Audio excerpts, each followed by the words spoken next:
John Wick hat 2015 das Action-Genre neu erfunden, mit seinen eindrucksvollen Kampfsequenzen, wo immerzu mit der Kamera draufgehalten wird und wo auch nichts unnötig in der Post-Production zerschnitten wird. Die Stärken des John Wick-Streifens sind aber vielzählig. Wie vielzählig wollen wir uns heute in meinem analytischen und gleichermaßen cineastischen Vergleichsvideo mitsamt Counter und Fazit dazu anschauen. Antreten wird gegen John Wick Teil 1 dabei die 2021 erschienene koreanische Serie My Name, die auf jeden Fall ebenfalls mit seiner Action und einigen speziellen Eigenheiten zu überzeugen weiß. Anfangen werde ich hierbei zu aller Anfang mit einem spoilerfreien Part, der schlussendlich mit einem rechtzeitig angekündigten Spoiler behafteten Part fortgesetzt und mit einem resümierenden Fazit für alle abgeschlossen wird. Bevor es jedoch losgeht, Intro ab.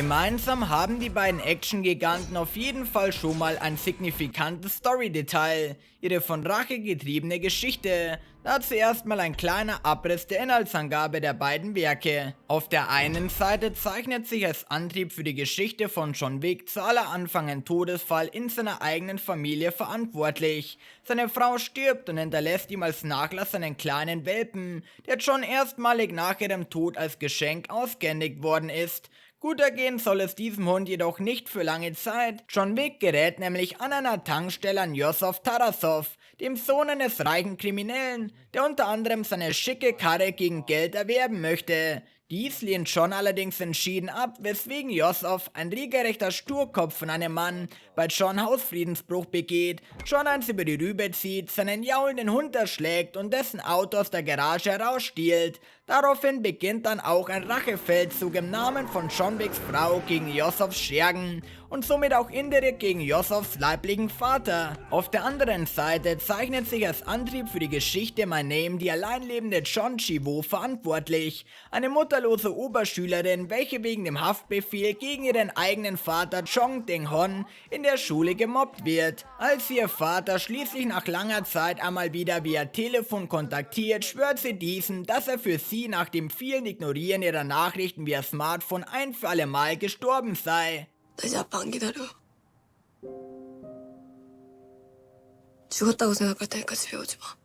Dadurch kommt es natürlich auch dazu, wozu es einfach kommen muss. Dong-hon besucht seine Tochter bei sich zu Hause, wird noch ehe er die Haustüre öffnen kann, von einem Mann in Maskerade hinterrücks erschossen. Nunmehr versucht die vollkommen aufgelöste John Chi-Wo irgendwie mit dem Tod ihres Vaters klarzukommen.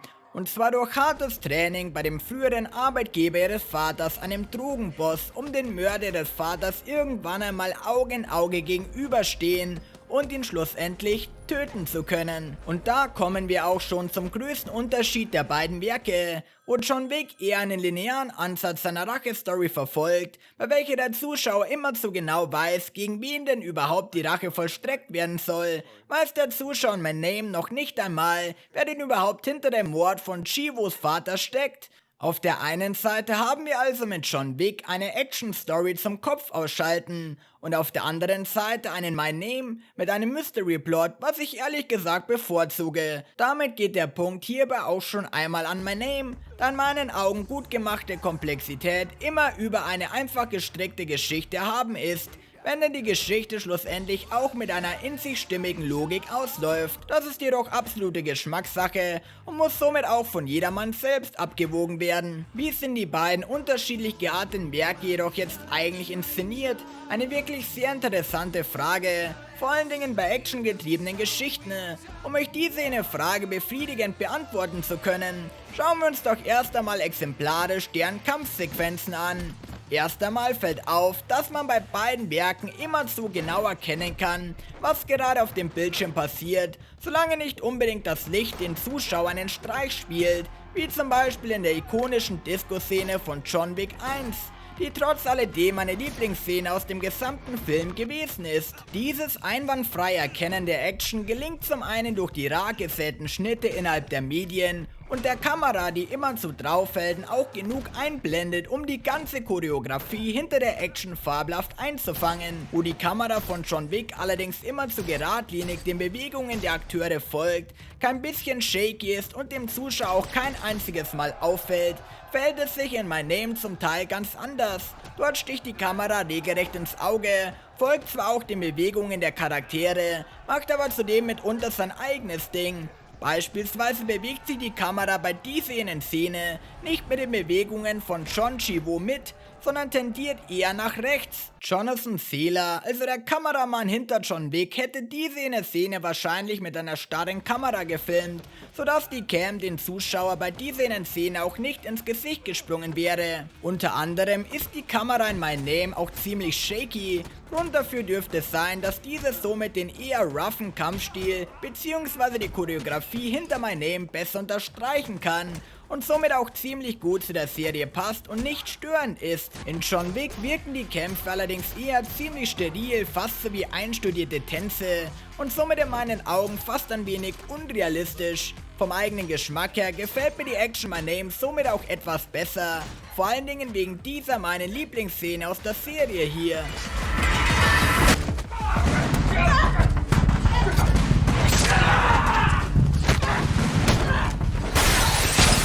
Eine Sache hebt John Wick allerdings wieder ganz klar von meinem ab. Seine ikonische Actionsequenz mit dem rasenden und schießenden John Wick am Ende, die vermutlich ziemlich viel Geld gefressen hat. Derartiges gibt es in My Name leider Gottes nicht. Was beide Werke allerdings nicht haben, wäre eine ikonische Plansequenz, wie man sie beispielsweise aus Atomic Blonde kennt. Zwar hat My Name im Gegensatz zu John Wick eine derartige Sequenz, die unter anderem an Oldboy erinnert, gar so lang wie die in den großen Vorbildern geht sie allerdings nicht. Resümierend muss ich also sagen, dass zwischen John Wick und My Name im Spektrum der Action ein Kräftegleichgewicht herrscht. Beide zeigen dem Zuschauer ihre Action in ihrer unverfälschten Form so auf, wie sie eben ist.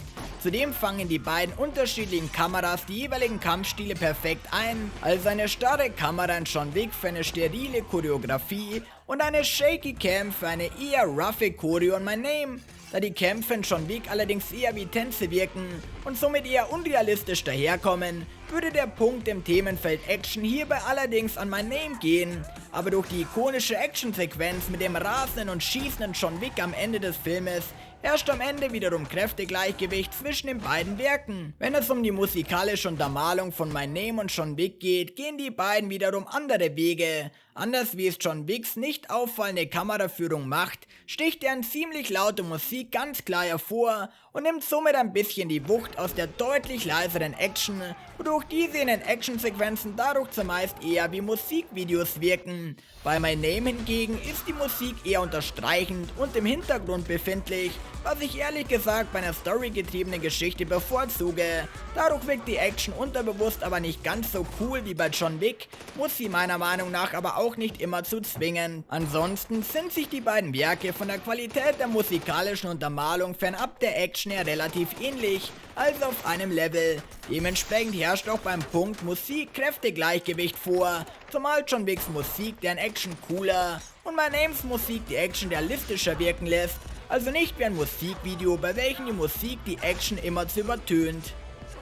Jetzt, wo ich die Grundsynopsis der Geschichte erklärt habe und auf die Action und die musikalische Untermalung eingegangen bin, möchte ich nun mehr auf die Story in meiner Analyse der beiden unterschiedlich gearteten Werke im Spoiler-Part eingehen. Wenn alle unvoreingenommenen Leute, welche den Film bzw. die Serie nicht kennen, allerdings wissen wollen, ob My Name oder John Wick den Kampf der Titanen gewonnen hat, springt doch jetzt bitte sehr gerne auf den Timecode, den ich euch jetzt einblende, oder klickt in der Videobeschreibung sehr gerne auf den Reiter Fazit. Fangen wir also mit der Aufschlüsselung der einzelnen Story-Elemente erst einmal bei der emotionalen Komponente an. John Wicks Trauer um seine verstorbene Frau wird uns hierbei zu aller Anfang mit geschickt in Szene gesetzten Bildern gezeigt, aber nicht wirklich erklärt, was auf jeden Fall schon einmal ein absoluter Pluspunkt ist. John Chi-Woos Mobbing, welches sie in der Schule über sich wegen dem Haftbefehl ihres Vaters ergehen lassen muss, wird auch sehr schön durch einen vollgeschmierten Schreibtisch bebildert und durch einige gehässige Klassenkameraden,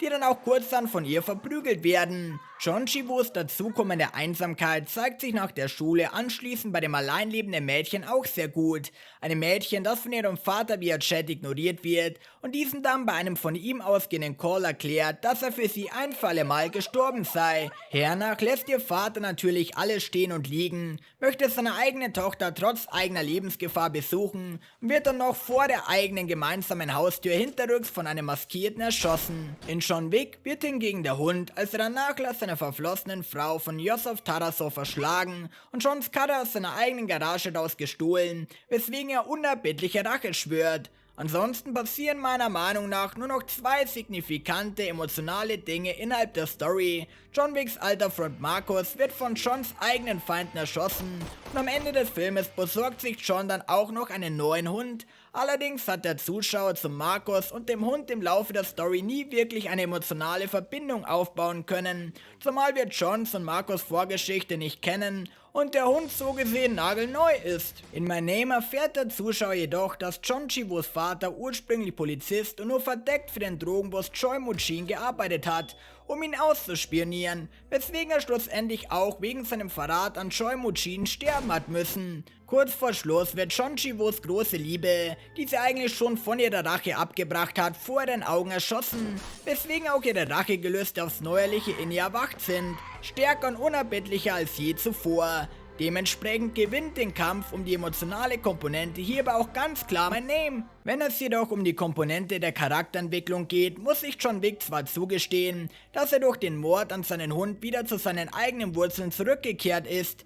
Diese Wurzeln haben wir im Verlauf des ersten Filmes jedoch nie wirklich kennengelernt und dementsprechend auch keine richtige Charakterentwicklung bekommen. John Chivo lässt sich durch den Mord an ihrem Vater jedoch erst in den Kampfkünsten ausbilden. Er erfährt dann von ihrem neuen Ziehvater, dem Drogenboss Choi Moo-chin, dass sich ein Polizist an dem Mord ihres Vaters verantwortlich zeichnet, bis sie schließlich davon erfährt, dass ihr Vater selber Polizist gewesen ist und überdies intern gegen den Drogenboss Choi Moo-chin vorgegangen ist. John Chivos Vertrauen gegenüber der Polizei ist also zu aller Anfang eher gering angesiedelt gewesen, was schlussendlich fast vollkommen ins Gegenteil umschwappt.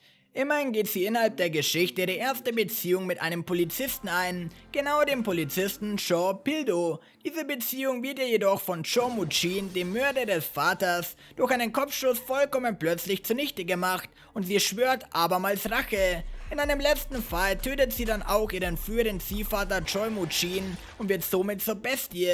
Wo John Wick also keine wirkliche Charakterentwicklung aufzuweisen hat, hat sie eben My Name schon. Somit geht der Punkt hierbei auch ganz klar an My Name. Wenn es allerdings um die Logik geht, zieht My Name by the way gegen John Wick ganz klar den kürzeren, zumal einige Protagonisten in My Name Dinge überleben, die eigentlich unmöglich zu überleben sind. Damit auch verdienter Punkt an John Wick. Resümierend lässt sich also sagen, dass die beiden Werke in Bezug auf die Action gleich auf sind, genauso wie beim musikalischen Part. Wenn es allerdings um die emotionale Komponente geht, deren Charakterentwicklung und Komplexität, gehen die jeweiligen Punkte verdient an My Name, während John Wick allerdings die Nase bei der Logik vorne behält. Wenn ihr meinen Schluss teilt, schreibt es mir doch bitte sehr gerne unten in die Kommentare. Und wenn nicht, könnt ihr selbiges natürlich mit einer nachvollziehbaren Begründung auch tun. Ansonsten vergesst nicht Violence Spark zu abonnieren, damit ihr auch alle weiteren Videos in der Zukunft nicht verpasst und vor allen Dingen nicht das für nächste Woche angesetzte Video, das sich womöglich rund um Army of Thieves drehen wird.